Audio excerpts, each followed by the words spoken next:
Assalamualaikum warahmatullahi wabarakatuh. Saya Valen Fatullah Gavansyah dengan NIM 2023-31190. Di sini saya akan mempresentasikan UAS Project PTI. Yang pertama itu saya akan menjawab pertanyaan apabila saya menjadi Project Manager. Saya akan menjawab pertanyaan tersebut. Yang pertama, faktor apa yang paling menyebabkan proyek teknologi informasi gagal? Menurut saya, faktor yang paling sering menyebabkan proyek teknologi informasi gagal adalah ketidakjelasan kebutuhan pengguna atau requirement sejak awal proyek. Dalam proyek platform e-commerce, kebutuhan pengguna yang tidak terdokumentasi dengan baik dapat menyebabkan pengembangan fitur yang tidak sesuai dengan harapan pengguna.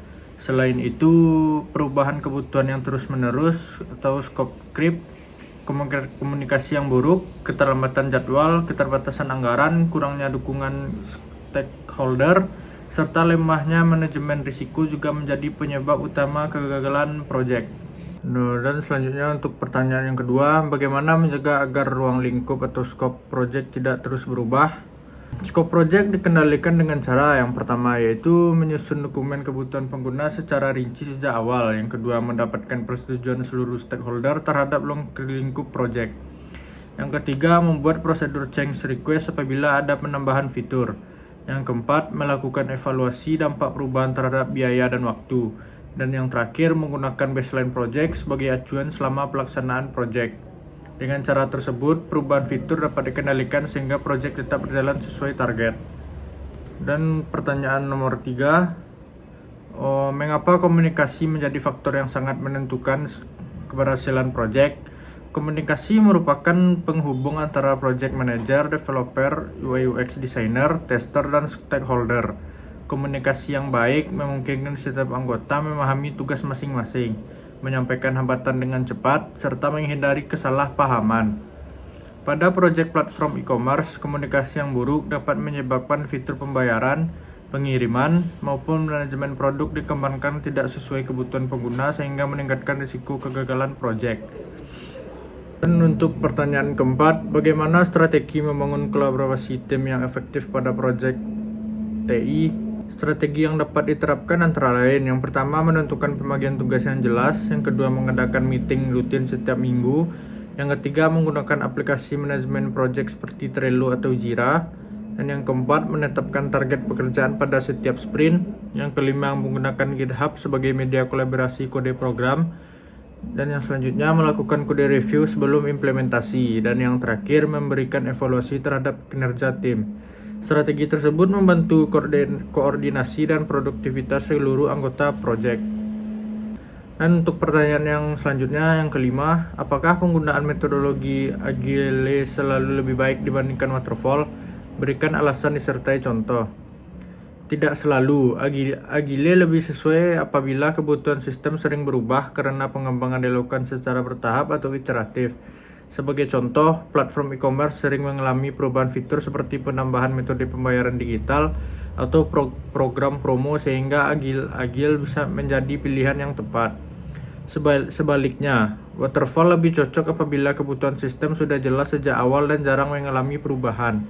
Misalnya, proyek pembuatan sistem administrasi sederhana yang memiliki proses bisnis tetap. Dengan demikian, pemilihan metodologi harus disesuaikan dengan karakteristik proyek. Dan lanjut untuk pertanyaan terakhir, bagaimana artificial intelligence dapat membantu meningkatkan keberhasilan manajemen proyek di masa depan? Artificial intelligence atau AI dapat membantu project manager melalui, yang pertama, prediksi keterlambatan proyek menggunakan analisis data. Yang kedua, identifikasi risiko secara otomatis. Yang ketiga, membantu penyusunan jadwal proyek. Yang keempat, membuat laporan progres secara otomatis. Yang selanjutnya, chatbot untuk membantu komunikasi dengan pelanggan. Dan selanjutnya, analisis performa tim menggunakan data historis. Dan yang terakhir, prediksi estimasi biaya proyek. Pada platform e-commerce, AI juga dapat digunakan untuk rekomendasi produk, analisis perilaku pelanggan, deteksi transaksi mencurigakan, serta meningkatkan pengalaman pengguna. Baik, mungkin itu saja yang bisa saya jawab dari pertanyaan yang Bapak berikan. Untuk selanjutnya saya akan menjelaskan proyek saya. Dan untuk selanjutnya saya akan membacakan presentasi saya yang berjudul Analisis Manajemen Proyek Teknologi Informasi pada Pengembangan Platform E-commerce menggunakan pendekatan Project Management. Slide selanjutnya. Dan slide yang selanjutnya itu memasuki latar belakang penelitian. Kita memahami bahwa transformasi digital telah menggeser perilaku konsumen secara drastis, menggunakan platform e-commerce sebagai infrastruktur utama dalam transaksi bisnis modern. Namun di balik kemudahannya, pengembangan sistem e-commerce merupakan proyek TI berisiko tinggi. Proyek ini melibatkan integrasi multisistem, keamanan data tingkat tinggi, serta ekspektasi pengguna yang dinamis. Tanpa tata kelola project manajemen yang terstruktur, statistik menunjukkan bahwa project TI berujung kegagalan, baik dalam bentuk pembengkakan biaya, keterlambatan jadwal, hingga produk akhir yang tidak sesuai kebutuhan bisnis. Oleh karena itu, penelitian ini bertujuan untuk menganalisis penerapan manajemen proyek pada e-commerce, mengidentifikasi akar penyebab kegagalan proyek, serta menyusun rencana mitigasi risiko dan strategi perbaikan secara sistematis. Dan untuk selanjutnya yaitu analisis proyek dan ruang lingkup fitur. Tujuan utama dari proyek ini bukan sekedar merealisis website, melainkan membangun platform e-commerce yang aman, responsif, scalable, dan memberikan user experience yang optimal untuk meningkatkan kepuasan pelanggan serta efisiensi operasional bisnis. Untuk memastikan eksekusi berjalan terarah, kami membagi ruang lingkup pekerjaan atau scope ke dalam 4 modul utama melalui matriks ruang lingkup. Yang pertama yaitu modul pengguna, fokus pada autentikasi keamanan, registrasi, dan pengelolaan profil pengguna. Yang kedua yaitu modul produk, memfasilitasi manajemen katalog, pencarian berfilter, serta fitur tambah dan edit produk bagi penjual. Dan yang selanjutnya, modul transaksi, mengelola alur keranjang belanja, checkout, hingga interaksi aman dengan payment gateway. Dan yang keempat, modul admin, menyediakan dashboard analitik mendalam, kontrol stok barang, serta pelaporan transaksi secara real time. Baik, dan untuk slide selanjutnya, stakeholder dan kebutuhan pengguna. Dalam manajemen proyek, penyelaraskan ekspektasi stakeholder adalah krusial. Saya telah memetakan peran masing-masing pemangku kepentingan. Project sponsor bertanggung jawab menyediakan anggaran dan menyelaraskan visi bisnis. Project manager mengendalikan jadwal, sumber daya, dan koordinasi. Sementara sistem analis, UI UX designer, developer, dan QA team mengeksekusi teknis, pengembangan, serta pengujian. Dari sisi kebutuhan pengguna, di sini membagi menjadi 2 segmen. Customer, yang pertama yaitu customer, membutuhkan proses transaksi yang mulus, kemudahan pembayaran multi-channel, serta kepastian tracking pesanan secara transparan.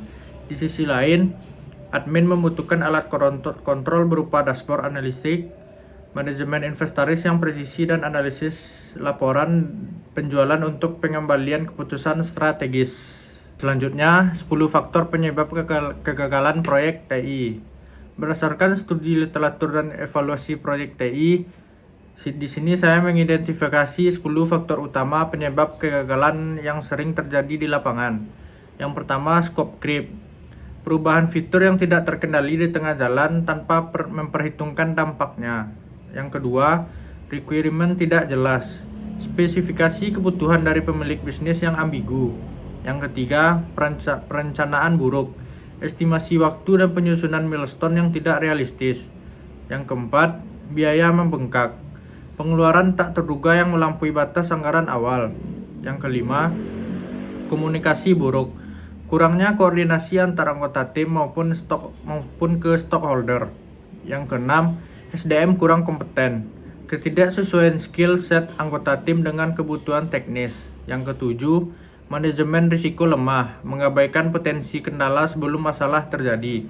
Yang ke-8, stakeholder pasif, lambatnya pengambilan keputusan dari pihak pimpinan bisnis. Yang ke-9, teknologi tidak tepat, pemilihan stack atau framework yang tidak scalable. Yang ke-10, testing minim, proses pengujian diabaikan sehingga bug kritis lolos ke tahap produksi. Untuk selanjutnya yaitu risk registrasi dan strategi mitigasi utama. Risiko yang pertama, perubahan kebutuhan pengguna atau scope creep. Penyebabnya, stakeholder sering meminta fitur baru. Dampaknya, jadwal molor dan biaya bertambah. Probabilitasnya tinggi, tingkat risiko tinggi. Dan untuk strategi mitigasinya, terapkan prosedur change request dan persetujuan. Yang kedua, risiko yang kedua, keterlambatan pengembangan. Penyebabnya, estimasi pekerjaan kurang akurat. Dampaknya, jadwal proyek mundur, probabilitas tinggi, tingkat risiko tinggi. Dan untuk strategi mitigasi, monitoring mingguan dan penyesuaian jadwal. Selanjutnya, risiko yang ketiga, anggaran melebihi rencana. Penyebabnya, penambahan fitur dan biaya operasional. Dampaknya, pembengkakan biaya proyek, probabilitas sedang, tingkat risikonya tinggi. Strategi mitigasinya, kontrol anggaran dan evaluasi biaya secara berkala. Dan untuk risiko yang keempat, server mengalami gangguan. Penyebabnya, infrastruktur tidak stabil. Dampaknya, website tidak dapat diakses. Probabilitasnya sedang, tingkat risiko tinggi. Strategi mitigasinya menggunakan layanan cloud dengan sistem backup dan failover. Untuk risiko yang kelima, kebocoran data pelanggan. Penyebabnya serangan siber atau konfigurasi keamanan lemah. Dampaknya kehilangan kepercayaan pelanggan. Probabilitasnya sedang, tingkat risikonya sangat tinggi. Strategi mitigasinya enkripsi data, firewall, autentifikasi berlapis, dan audit keamanan. Untuk risiko yang keenam, bug pada aplikasi. Penyebabnya pengujian tidak menyeluruh. Dampaknya sistem tidak berjalan sesuai fungsi dan probabilitasnya tinggi, tingkat risikonya juga tinggi. Untuk strategi mitigasinya, unit testing, integration testing, dan UAT. Selanjutnya risiko yang ketujuh, pergantian anggota tim. Penyebabnya SDM mengundurkan diri. Dampaknya penurunan produktivitas, probabilitasnya sedang, tingkat risikonya sedang. Untuk strategi mitigasinya, dokumentasi lengkap dan knowledge sharing. Dan untuk risiko yang ke-8, integrasi payment gateway gagal. Penyebabnya ketidaksesuaian API. Dampaknya transaksi pembayaran gagal, probabilitasnya rendah, tingkat risikonya sedang. Untuk strategi mitigasinya, pengujian API dan koordinasi dengan penyedia layanan.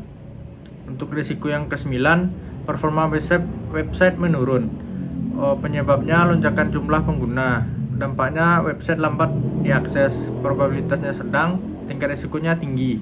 Strategi mitigasinya load testing, caching, dan optimasi database.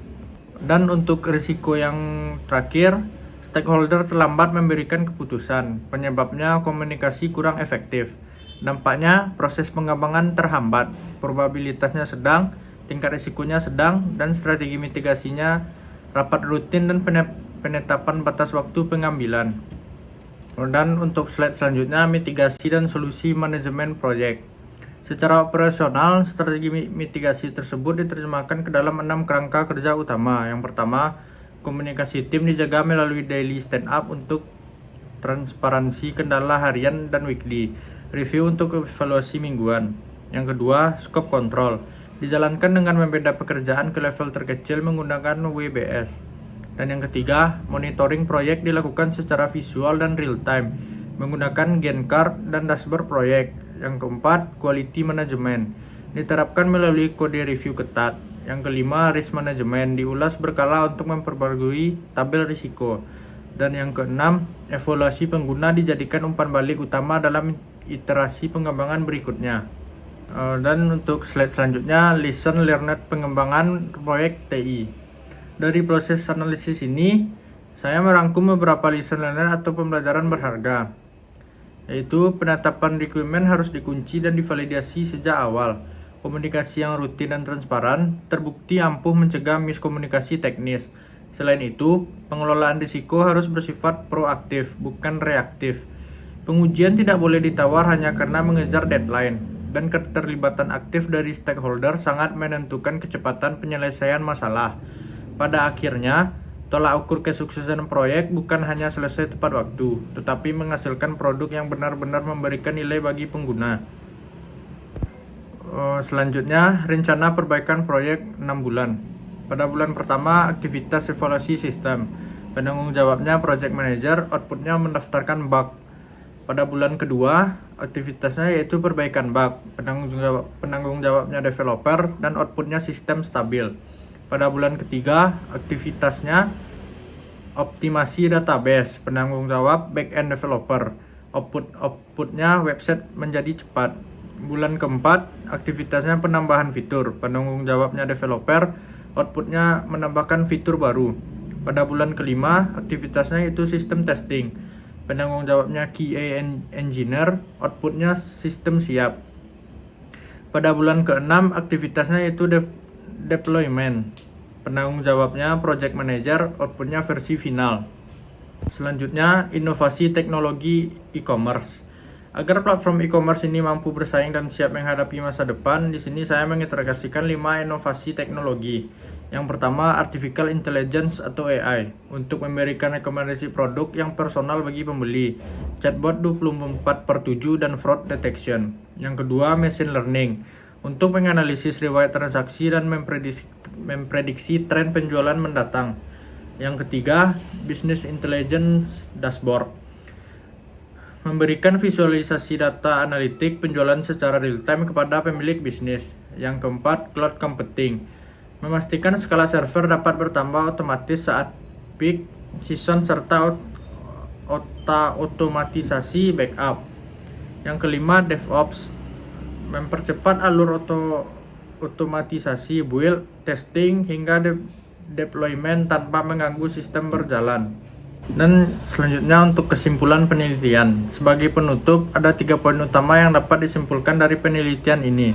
Yang pertama, penerapan manajemen proyek yang terstruktur dan disiplin merupakan fondasi paling krusial dalam menjamin keberhasilan pengembangan platform e-commerce. Yang kedua, pengendalian ruang lingkup, komunikasi yang solid, serta penyusunan risk register sejak awal secara efektif terbukti dapat menekan risiko kegagalan proyek. Dan ketiga, adopsi teknologi modern seperti AI, cloud, serta penerapan siklus iterasi berbasis user feedback memastikan platform tetap relevan, aman, dan sustainable dalam jangka panjang. Mungkin itu sekian dari saya. Terima kasih. Assalamualaikum warahmatullahi wabarakatuh.